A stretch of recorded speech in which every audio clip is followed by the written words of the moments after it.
What's going on, ladies and gentlemen? Thank you so much for tuning in. It's me, Mikey Pipes. With Yonkers Al. Say hi, Al. Morning. Sunday morning, the 27th of October, 2024. It is 10 minutes to 8 here in the morning in the great state of New York. We have four service calls today, Sunday morning. Leading by example, ladies and gentlemen. Do as I do, not as I say. Keep that in mind. All the management and bosses out there that like to command but not do what you want your team to do. First service call for this video, or maybe the only service call for this video, we have We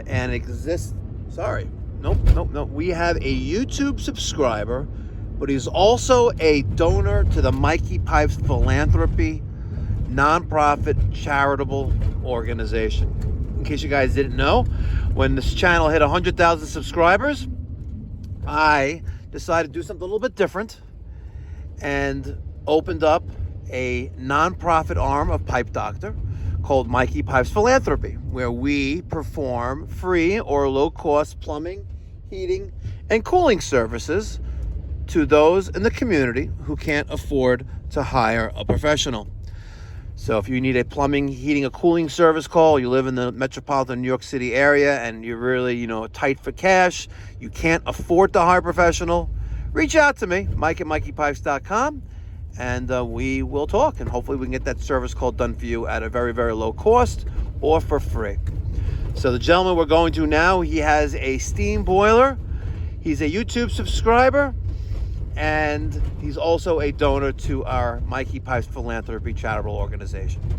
Well, I just got onto the Van Wyck, and that is probably going to be the easiest maneuver or entry onto the Van Wyck, because this stretch of roadway through Queens, ending or starting at JFK and going up to the Whitestone Bridge, yeah, I think so, is always under construction. I'm 40 plus years old and it's always been under construction. So this was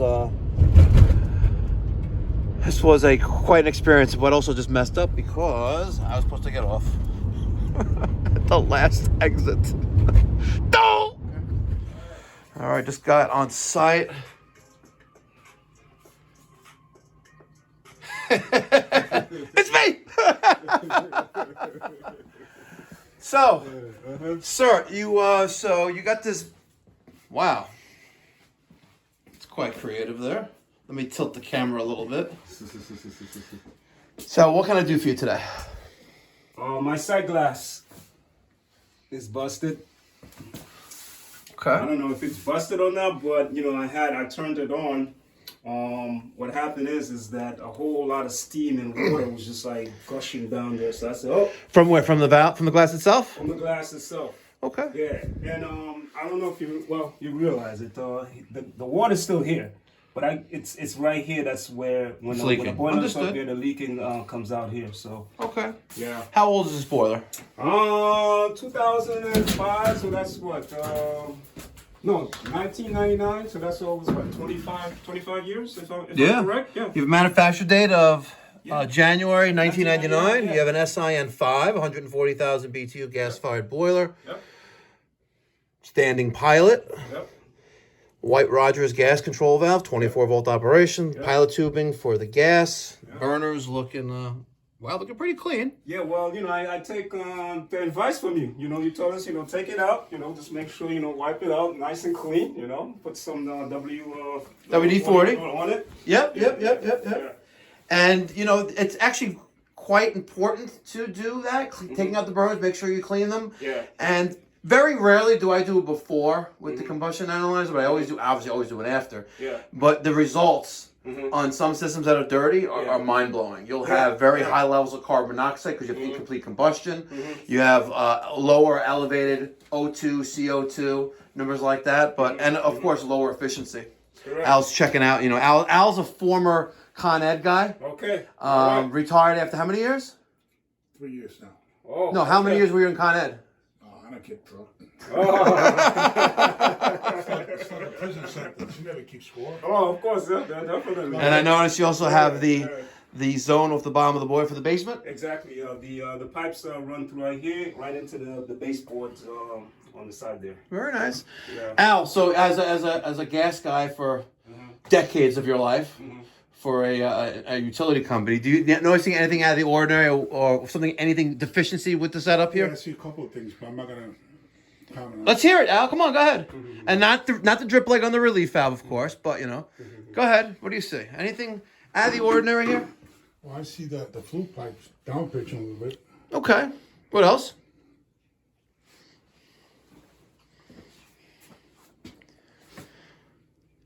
Drip leg missing. Too.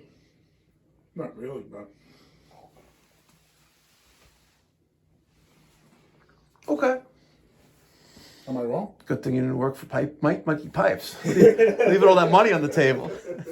So one of the first things I noticed, and then I also noticed here, is the pressure troll on this. Why they extended this higher like this, I'm curious, because I don't know why. And every time I see something, you have to assume, and I hate to use that word, but every time you see something done in a certain fashion, there had to have been a reason for that. Exactly. Right? There had to have been a reason for that. Like, someone added a nipple here, right, and a coupling on below the straight pigtail. Yeah. Now, why do they do that? Is because they wanted to clear, I don't know, something here was hitting something, or was there something wrong? And I was like, oh, let's make it a little bit taller. Okay. You never know. Yeah. I see a lot of crazy stuff. Right, but one thing that stands out besides that is the configuration of the near boiler header piping, or this pipe coming out of the top of the boiler. Not 18 And inches? it's actually probably higher than 18 inches. Because the bottom of the boiler is probably here. Okay. Right, the bottom of the brick or the block of the boiler. Yeah. And when you factor up to this point, that's probably 18 inches. Okay. But this T should actually be an elbow. Okay. And this elbow should then connect to this pipe. Okay. This T should be here. Okay. And then you can have your steam pipe, steam leaving there. This all there is okay. They did size it down. Looks like they did size it down one pipe size, or actually this is 1.25 inches. They went down 2 pipe sizes, which that's a no-no.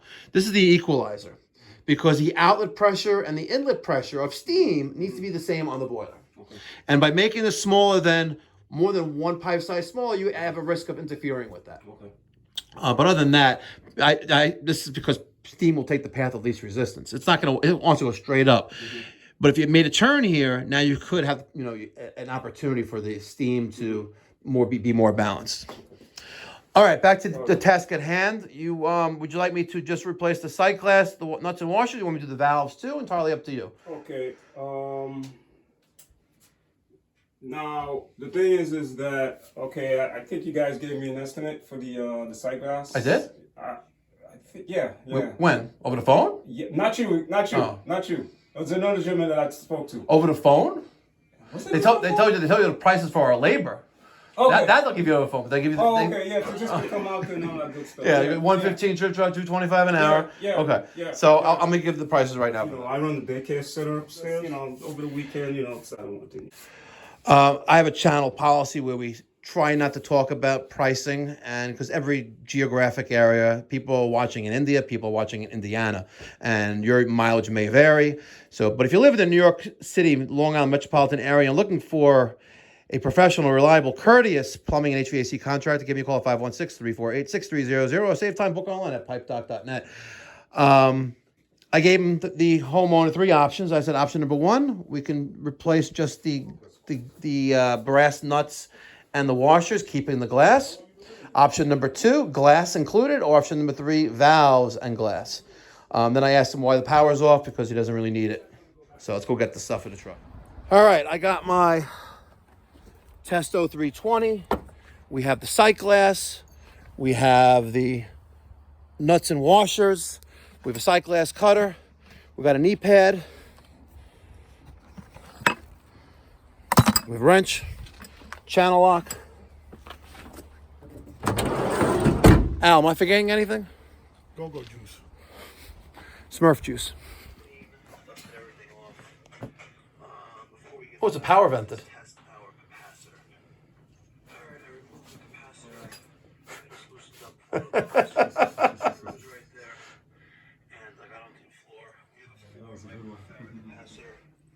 Yeah, that was a capacitor one. No one, I don't know any plumbers that carry capacitors on their trucks, let alone a 4 microfarad capacitor. That's a direct replacement for that. 3.2, look, it wasn't working anymore. So she is out of specification. We like to see no more than 10%. 10% of 0.4. A 4 would be 0.4, so that would be... Okay, I'm tired of hearing myself. All right. So let's replace this sight glass. So the first thing we're going to do is we're going to take out the rods. I know Al's itching to help. We're going to take out the rods. I'm going to close the lower valve. We'll keep the upper valve open for right now. Let's undo or loosen up our upper valve. Sorry, upper nut and lower nut.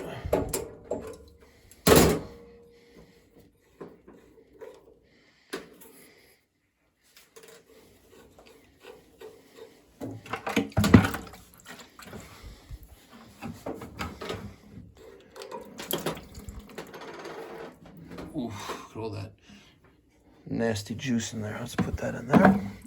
And let's just open this up a little bit. And we're gonna clean that out. It's a lot of nasty stuff in there.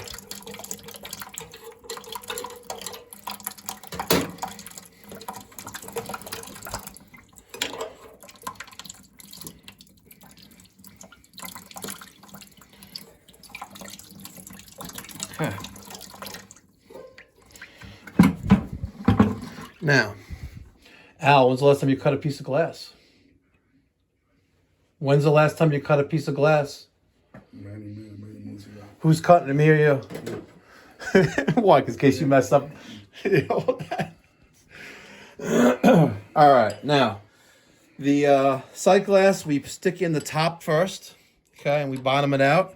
And I like to use like a Sharpie or something, but I didn't take one from the truck, so I'm just gonna put my finger right there. Right there. Okay. So that's where I need to cut it. We have a sight glass cutter. And I am going to loosen this up. And we're going to see how far in that is. And that's right there. Okay, we'll take this little piece there. Okay, that just tightens it up. Let's just double check our measurements. We're right there. I should really get a Sharpie, but that's over there. And Mike, yes. there you go. Oh, thank you, sir. Wow. Okay, so that's there, and we're gonna put a line right there. See, want to see how well I transferred my finger over to the glass before? What do you think? There's that line. Oh man, I was off. Damn, hold on, that can't be right. No, look at that. I really messed up there. I'm gonna slide that right to there. Okay, here we go. I'm applying pressure.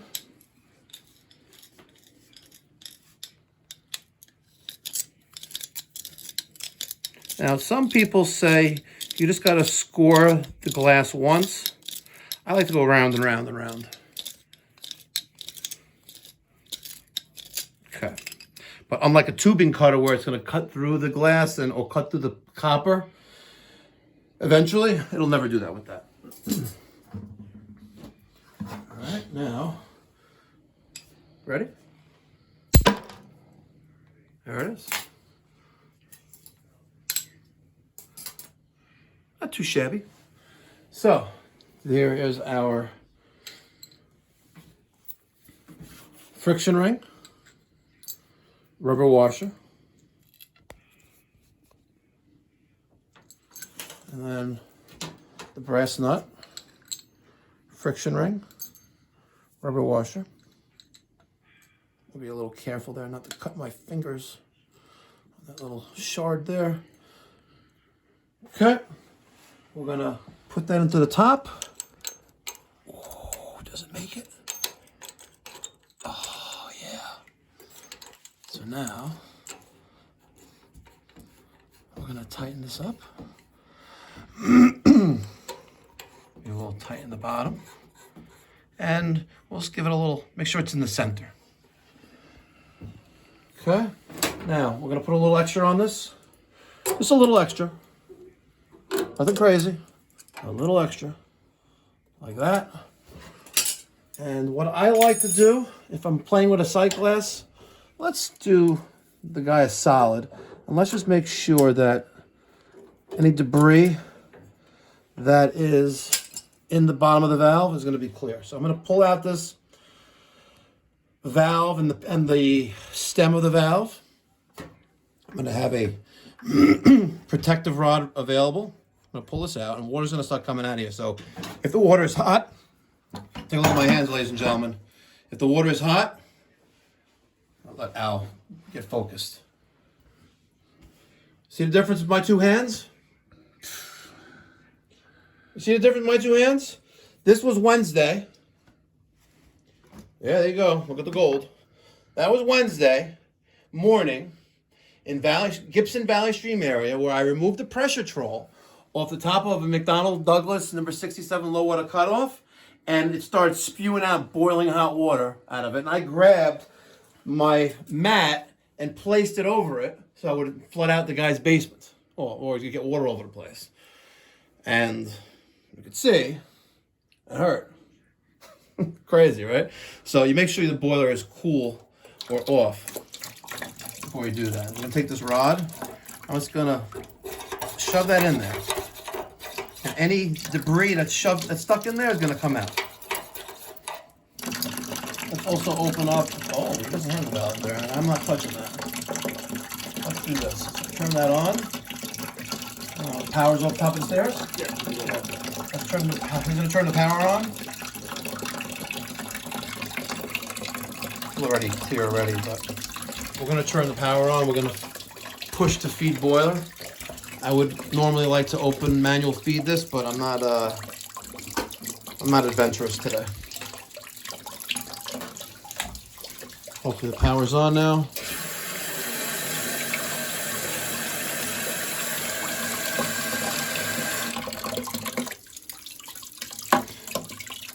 How long has the boiler been off for? Yesterday it turned on, and then like I said, I turned it off. I just was looking for it safe. Okay. So it's been off since yesterday evening? Yesterday, or yesterday afternoon? Yesterday morning.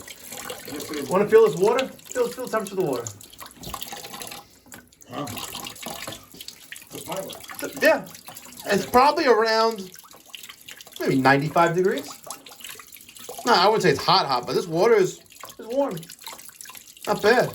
The pilot, that flame, that little blue flame that's always on, it actually has heat, you know? Picture. You think that's equivalent of maybe like 2 or 3 candles, maybe, if you can guess. You have no, you're very quiet there, Al. Don't be so quiet. Don't be shy. Sunday, pray. All right. So we're just gonna tighten this up there. And then we're gonna fill up this boiler. But right now, the red light is on the low water cutoff. And we're gonna make sure that, yep, there it is.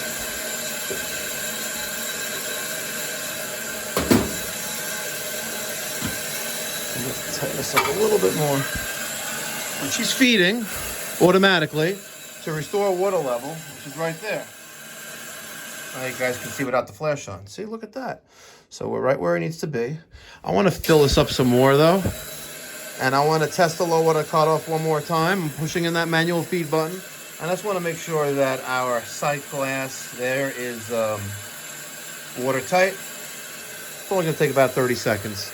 I'll make sure we have no leaks there. All right, I'm almost full. And we're good there. This is really pissing me off. How this is like that. All right. So I got a question for you. How long have you lived here? 17 years. Who did this? This was actually done 4 years ago. Why? The reason why it was done is because of the fact that pressure. There was the pressure back there. Pressure relief valve? Yeah, there was something going on with the pressure. Okay. And what happened afterwards, the replacement took place because of the fact that he was kind of explaining to me because the pressure was kind of like high. Somewhat.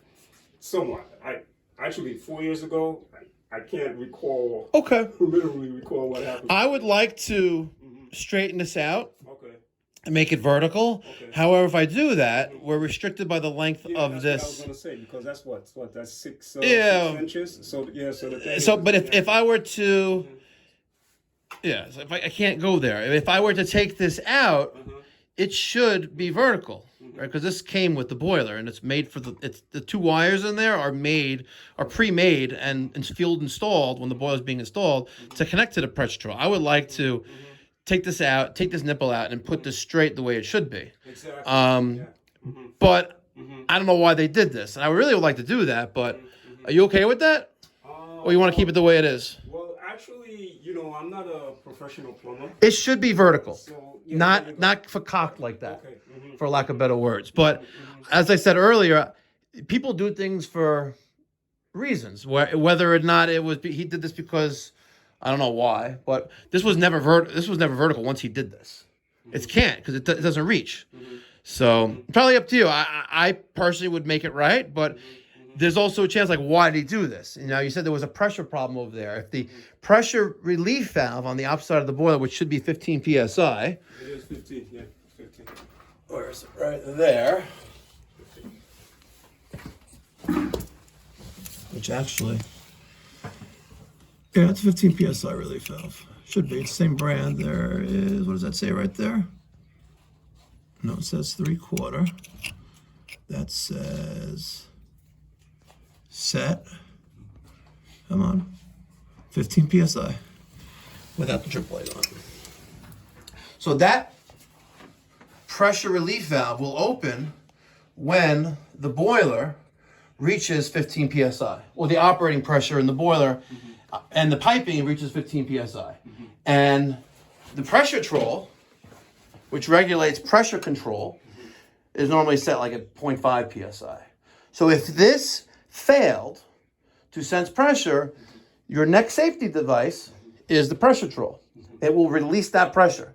So if the boiler was running and let's say the pigtail was clogged or the pressure control stopped working and didn't sense that pressure, the next thing is that opening at 15 psi. That's it. No other reason why for it to open. So if that opened, that's because something failed on pressure being controlled. Make sense? Does it work? Yeah, it should. But it's not right. I would like to make it straight, but entirely up to you. Okay. All right, got the Testo 320 on and get my probe where it needs to be. Okay, power's on. Let's take some water out of the boiler.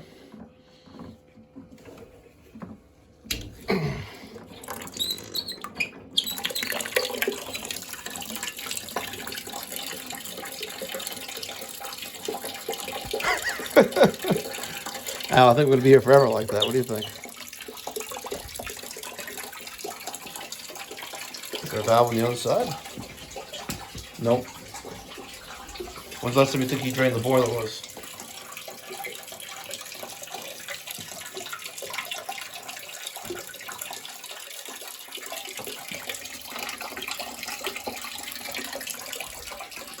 We sent the homeowner upstairs to turn on the thermostat and raise the temperature to a point above ambient temperature. And basically what that means is, if I send you upstairs to turn on the thermostat and it's reading 70, don't set it for 68. Turn on the thermostat so the boiler kicks on. I'm draining some water out of this boiler and I want to see and confirm again that the low water cutoff will sense a low water condition.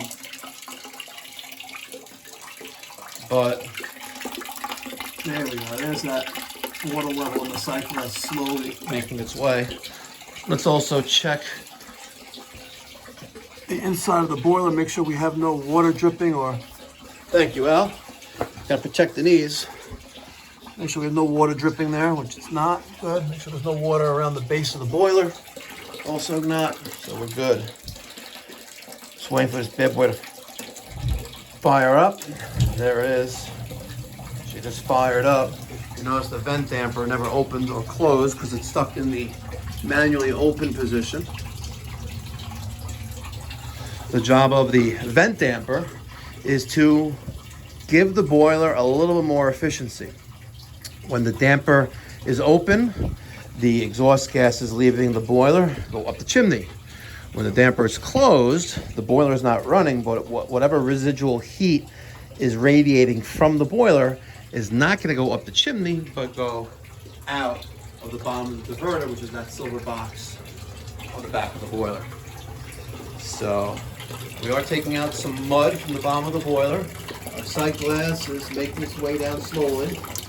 And our testo is reading the stack temperature, our O2, parts per million of carbon monoxide, overall efficiency of the boiler, and CO2 of 8.68%. So let's let this run for a little bit.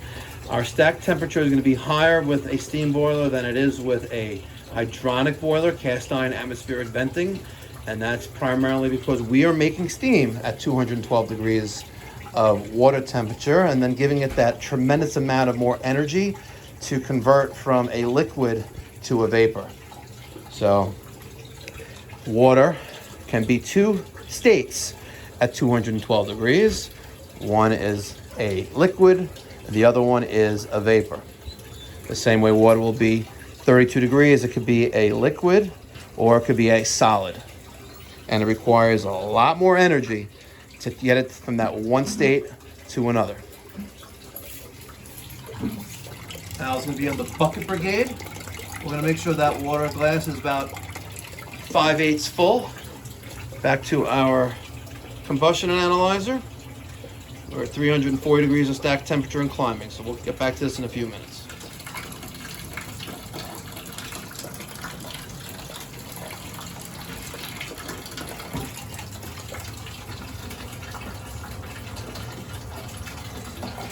So as I was saying, one of the reasons why, what my team does when we work on steam boilers is fill up the boiler with water to the top of the heat exchanger itself, is we want to make sure that that heat exchanger is intact. If there's any cracks in that boiler, we're going to see that when it's filled with water. All right? And if it's going to leak water, when it has water in it, you know what's also going to leak? Steam when the boiler is running. Right? And do you want steam to leave the boiler other than by that pipe that's attached to it? No, right? Because once it leaves the boiler and it's not into that pipe, you know where it's going? Up the chimney. So keep this in mind. And if you've watched my videos for quite some time, especially when I work with steam systems and I explain this, when you're driving down the block on a nice cold day with clear skies, remember this, right? And people do remember this. It's crazy. When you drive down that block and you look at the top of someone's house and you see some white clouds coming out of that chimney, white clouds. I didn't say gray, I didn't say black, I didn't say any other color, but white, pure white. When you see white clouds coming out of the top of someone's chimney, whether it's a house or a building, want to take a guess what that is? Steam. So instead of steam exclusively going into the pipe that's on top of that boiler, it's going up your chimney or their chimney. And you'll know that Mikey Pipes told me that they're going to need a new boiler. Remember that. And I wouldn't say the best, but it sucks when I pull up to someone's house and they have a no heat issue or problems with the heat. And some people are dumb sometimes. They'll drive their car when it's making horrible noises or not working right, not realizing they're doing more damage that way. But you don't drive your car if it's making a weird noise. You bring it to the mechanic, have them fix it, because it's an investment. It's gonna get worse. People do that with their boiler all the time. They let it run, or let the air conditioning run all the time. Like, if it's not working right, turn it off. I just did that. So we fill up the boiler to make sure that it's intact, but also gives us an opportunity to flush out all the gook and sediment and the sludge at the bottom of the boiler, which what yours did have. And it allows us to test the low water cutoff. which we just did. That red light came on again. You could just pause that for a second.